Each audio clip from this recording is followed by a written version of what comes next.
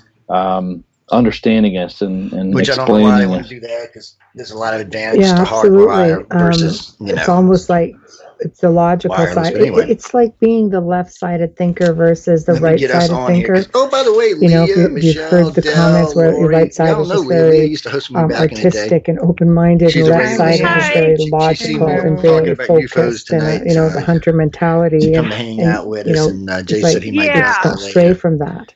He was I'll And calling stay I on get me. it. mute. You know, you see a lot of things, like you say, it's just You a gotta whole watch other it. That world one redhead is altogether. evil. It's like first responders. Sometimes. You know, about so many I wasn't even people talking know about about you first tonight. responders Damn, so that's and a the redhead. stories that they Damn. come out with. It's just like Did you jeepers. sue? Because you all get into situations and locations Wait that the for average it. people don't necessarily have access to. Let me get us in here. Also. And I'll get this cam on, and I'll show you. Absolutely. What color did you get, Dell? You know, blue. so Bitch, you got to how, bring it back. I how got many blue. I had mine events first. You got to recorded bring events yours just back. that way doesn't make, you know, and it appears Lori, to. Lori can't hear me. How What many color Lori events do you get? think in your career in law enforcement do you think you have personally She encountered? did. She's flipping in the back or something. So can't in my tell. career Getting ready. as a law enforcement Well, officer, she's got her microphone paranormal off, wise, I that's why. She's in the can bathroom getting ready. honestly say Yes, I we don't hear probably all have that not come extra across noises. anything No, we're that talking was about Lori. She paranormal. got Laura. Wow. I was posting some really Yeah, I'm really at cool the front, spots. so I'm going to stay on My mute. first posting was Picton, British Columbia. Right, Um, Whoa. is Mike, I know he's associated joining us to later. 'Cause he don't get off work till Lake 7 now. Okanagan, He's, which is home of His new the job alleged is got him locked lake down, monster, chasing Okopogo. corona people around Yeah. the country. And And, I mean, there was many day shifts, night shifts. I'd be I was driving thinking, yeah, along look, the coastline you see Mike trying to knocking on your door, look you for like 4 foot something, 11 and guy I comes never knocking saw on the door, anything. 6'5". I mean, there were stories about Hi, do you have Okopogo crossing the roads and people seeing Ogopogo in the lake, but I never saw anything like that. I went up to Yellowknife Northwest Territories, looking from a different place I got anyway. to There we travel go. all Looks across good. the Northwest Territories. And there's a store in Wati, Northwest Territories, about a bushman, which is a Bigfoot type creature. Oh, that's and why.